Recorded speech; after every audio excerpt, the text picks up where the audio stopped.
मैं अब आमंत्रित करता हूं इस आयोजन समिति के संरक्षक और उत्तर प्रदेश के माननीय धर्मार्थ कार्य एवं पर्यटन मंत्री माननीय श्री नीलकंठ तिवारी जी से कि वो अपनी वाणी के द्वारा अपने शब्दों से पूज्य संतों का स्वागत करें। माननीय मंत्री श्री नीलकंठ तिवारी जी।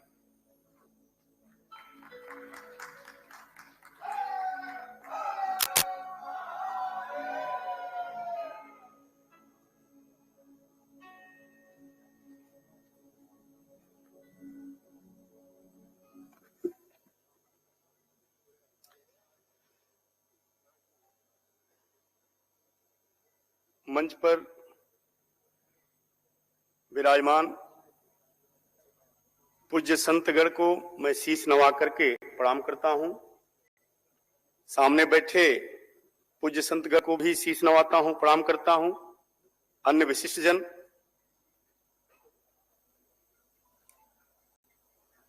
संस्कृत संसद में पधारे प्रतिभागीगण, भाइयों बहनों,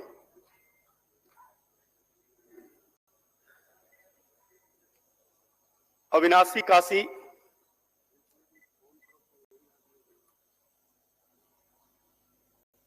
बाबा विश्वनाथ भोलेनाथ के त्रिशूल पर स्थित काशी,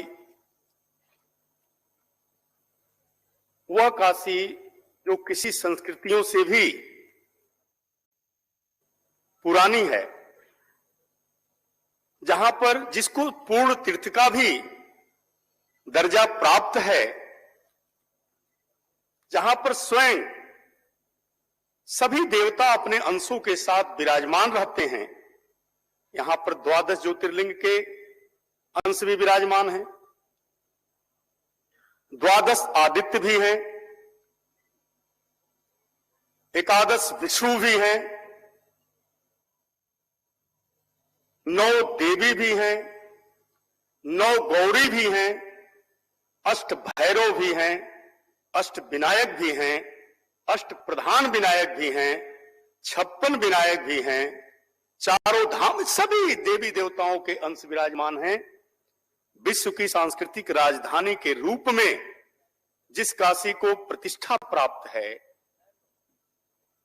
उस काशी में संस्कृति संसद में उपस्थित सभी पूज्य संतगण विद्वज्जनों का मैं हृदय से अभिनंदन करता हूं, वंदन करता हूं, सादर नमन करता हूं। संपूर्ण भारत में और उत्तर प्रदेश में भारतीय परंपरा, भारतीय संस्कृति को आगे ले जाने के लिए, उसको अग्रतर करने के लिए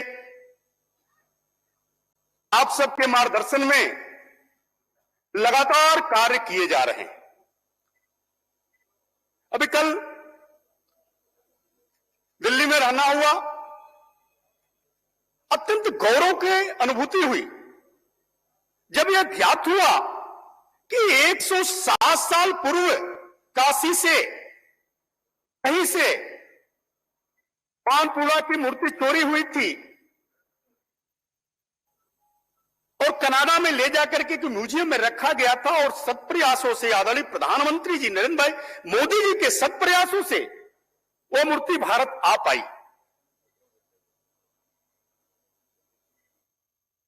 और वो मूर्ति विभिन्न मार्गों से होते हुए काशी में आ रही हैं। ऐसे अनेकानेक प्रयास अपने संस्कृतियों को विस्तारित करने, स्थापित करने, उसके मान और मानक के अनुसार विश्व को बताने का काम आदरणीय मोदी जी के नेतृत्व में केंद्र सरकार द्वारा लगातार किया जा रहा है।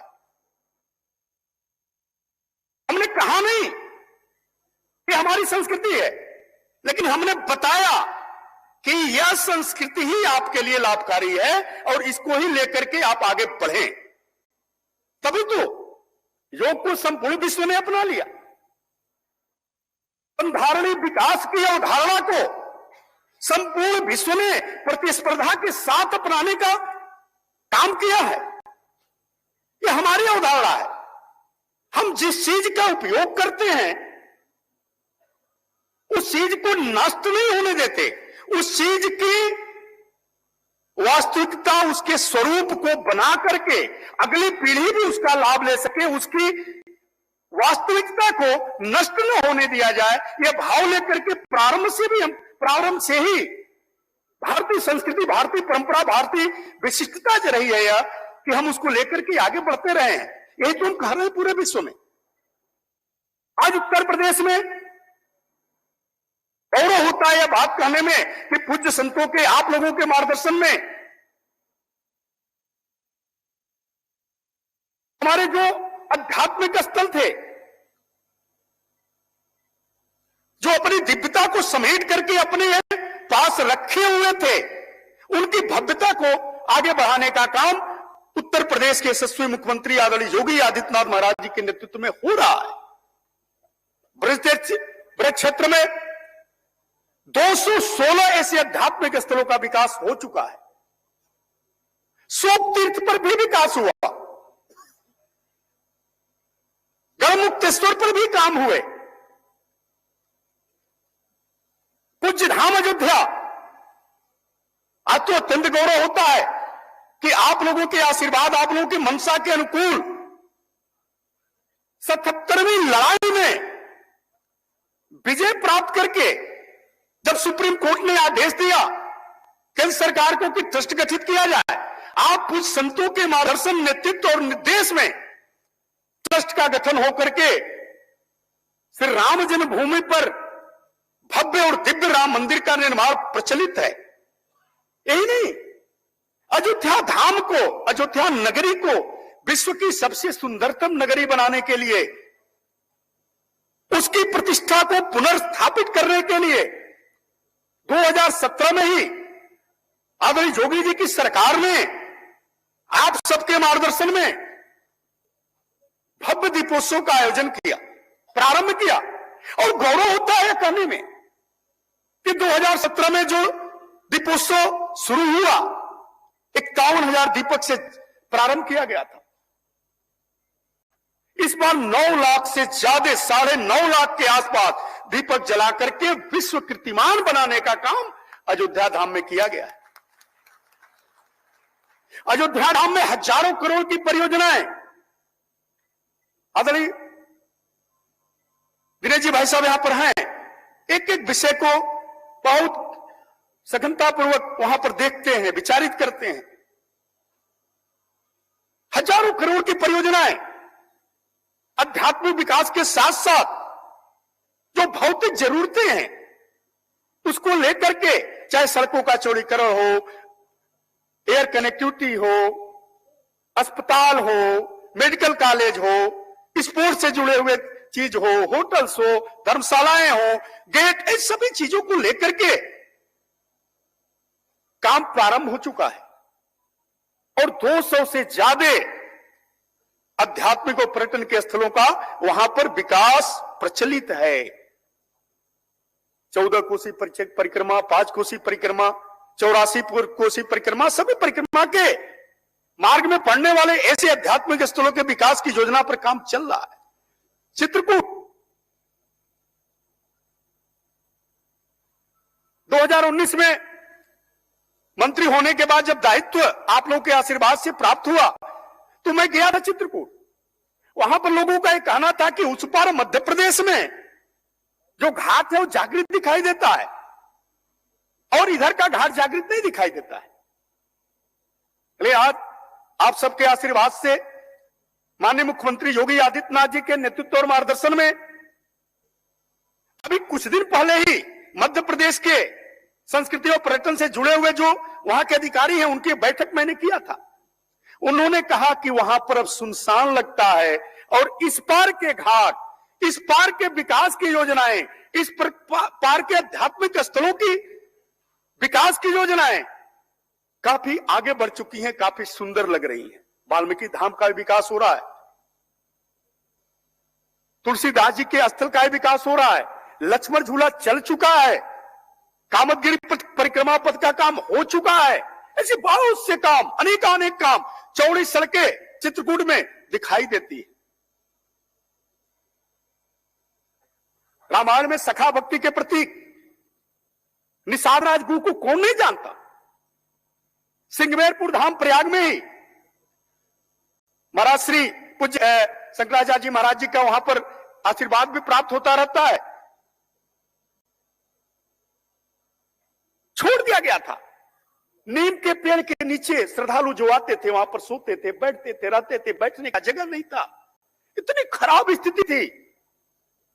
आप सबके आशीर्वाद और मार्गदर्शन में आज गौरव होता है। घाट बन गए, आध्यात्मिक स्थलों का सुंदरीकरण हो गया, 1000 लोगों से ज्यादा रुकने की क्षमता का टूरिस्ट फैसिलिटेशन सेंटर बन गया।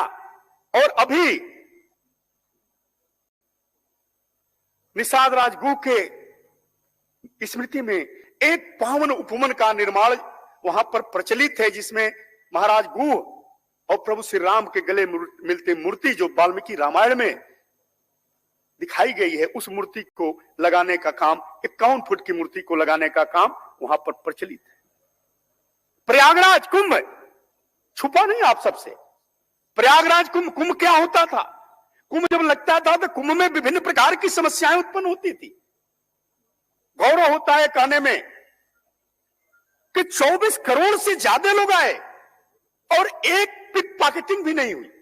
अद्भुत व्यवस्थाएं, प्रयाग का विकास, सड़कें चौड़ीकरण और साथ ही साथ अक्षय वट का दर्शन भी इस बार श्रद्धालुओं को प्राप्त हुआ। यही नहीं, भरद्वाज ऋषि के आश्रम के भी प्रोजेक्ट को लेकर के हम लोग आगे बढ़ चुके हैं।